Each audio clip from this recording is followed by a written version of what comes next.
YouTube, it's Michael from Asymmetrical Preparedness.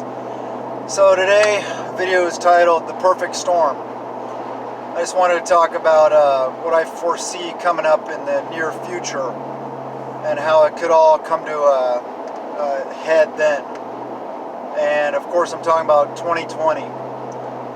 So we got a lot of things kind of coming about that time. And I'm not doing the doomer, fear porn, anything like that. I just want you guys to think about what's coming up and to do what you can now while times are easy. We got the 2020, obviously the election. Foresees not very good things coming from that, either direction it goes. I'd say if the Democrats win, and depending on who they put in, the problems it could cause for people that care about the Constitution and our freedoms.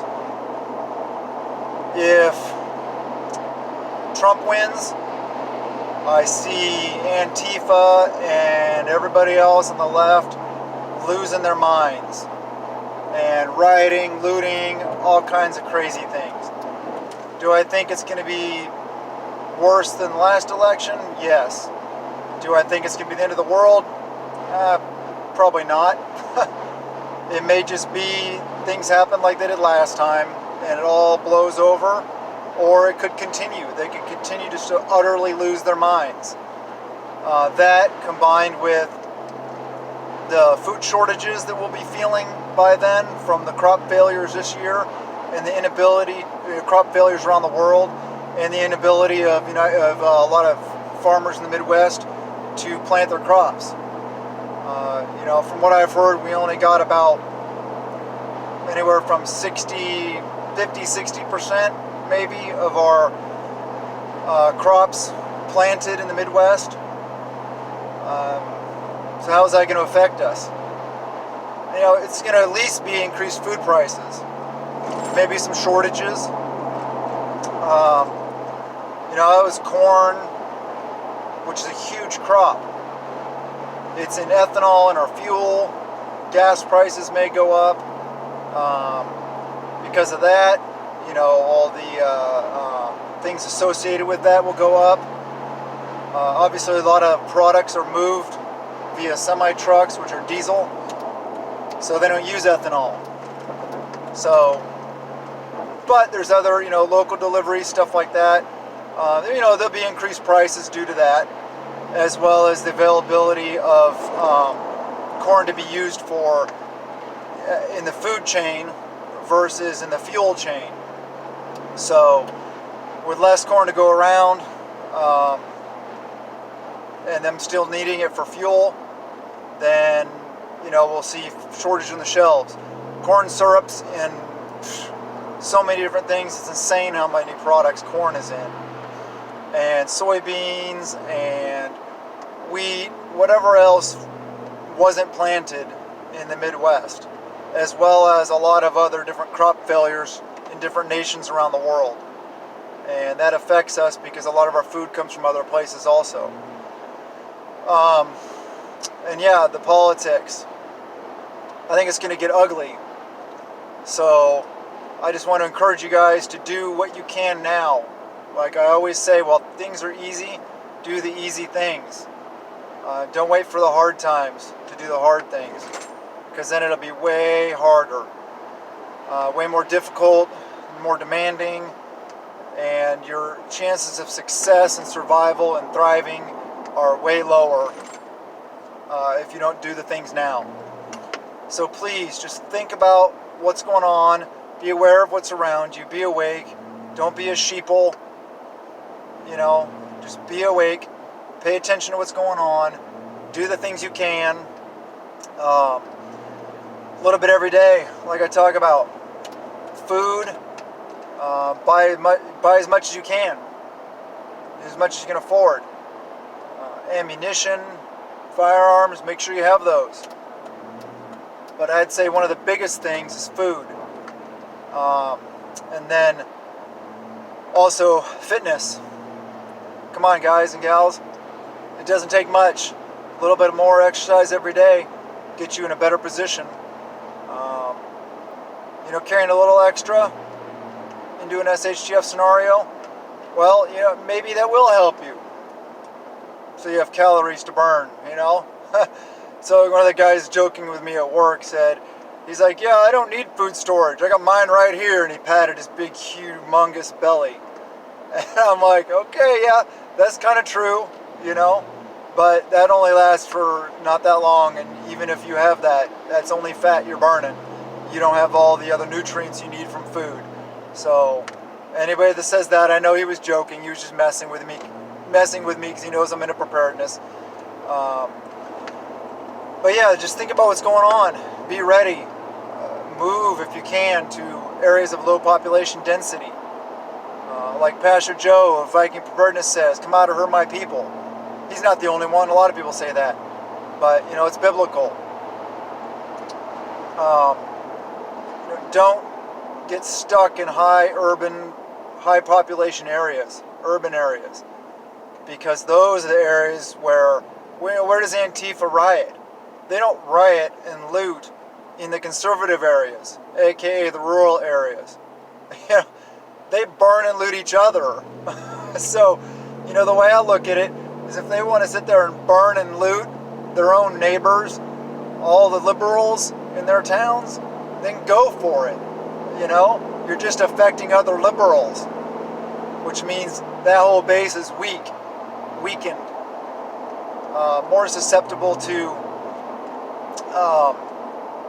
the infrastructure. So go for it. Whatever. I don't care. Burn the cities. I don't want people to die. I'm just, I'm half joking, half serious. I don't want people to die. I don't want anybody to die. Liberal, conservative, people of faith, people not of faith. I don't want anybody to die. But I think it's going to happen. And just make sure you're on the right side.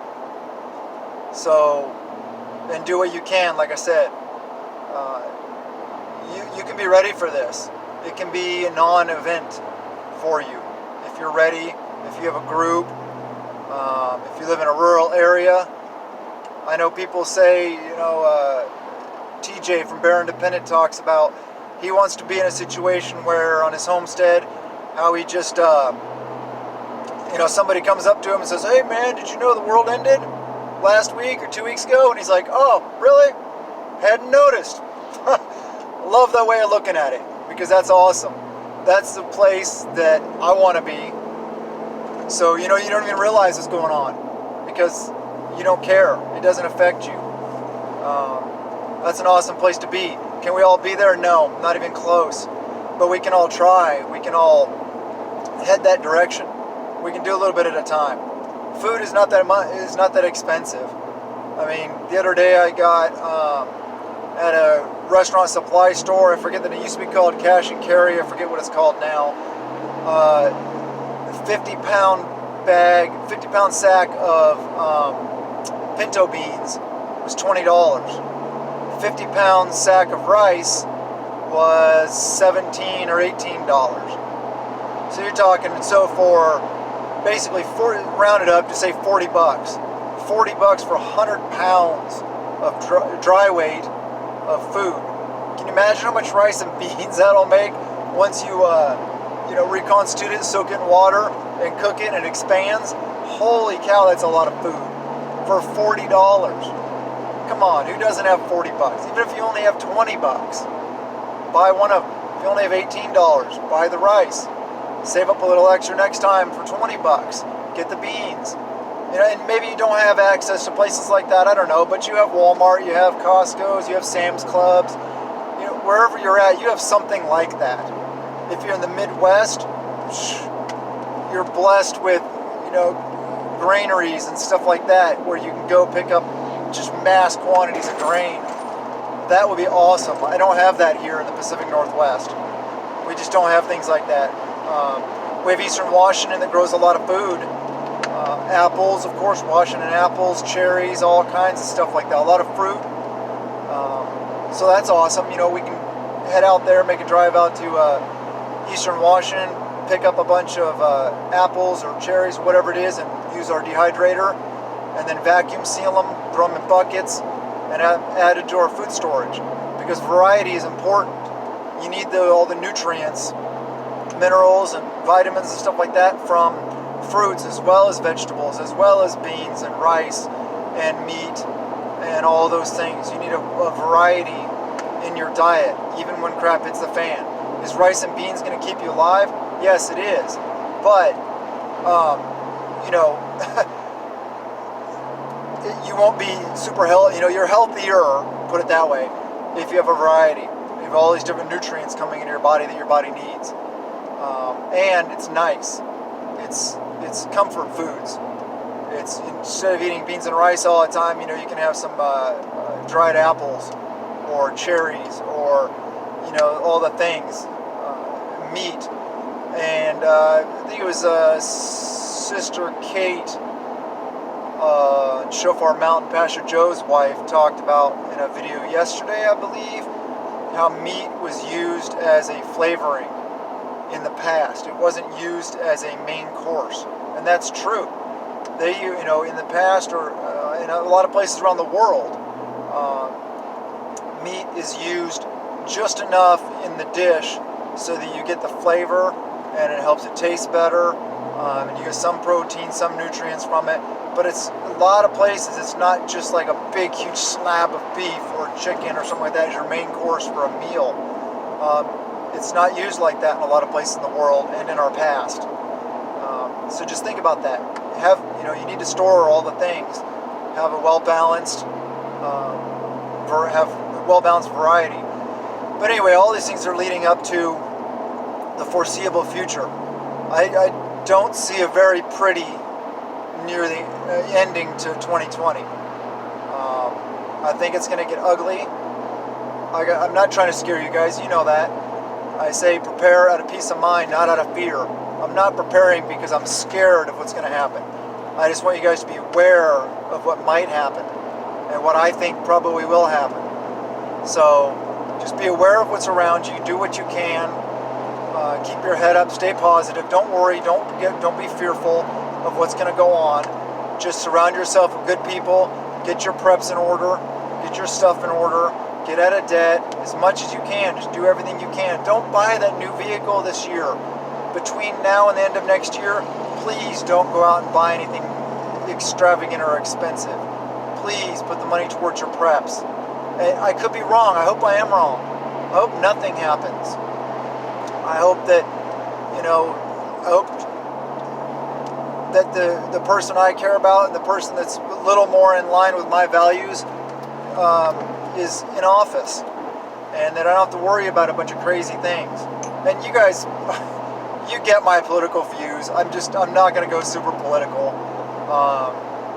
You know, I don't want my government run by the 4 women of the apocalypse. Put it that way. So, and you can look it up if you don't know what I'm talking about. So, just think, prepare, be aware, and if you like my videos, please subscribe, hit the like button. Please share the videos. Yeah, I hope you enjoy them. I'm doing this for fun, and I hope I'm just reaching some people. I hope I'm affecting some people, giving you guys some things to think about. Like I always say, you know, I'm not some oracle. I don't have a bunch of special information that nobody else is saying. I just hope maybe I'm saying it in a little bit different way. You know, when somebody says something to you and it just right over your head, you know, whatever. But then somebody else says the same thing just in a little bit different way, and you're like, whoa, I get it. And that helps you. I hope that maybe some of the things I say do that for you. I just want you guys to be aware. I want you guys to survive and thrive in these times and upcoming times and anything that comes. You know, I want you guys to live and be happy and know that you're loved. I really appreciate everybody that's here and watching my videos. I love you guys, and blessings.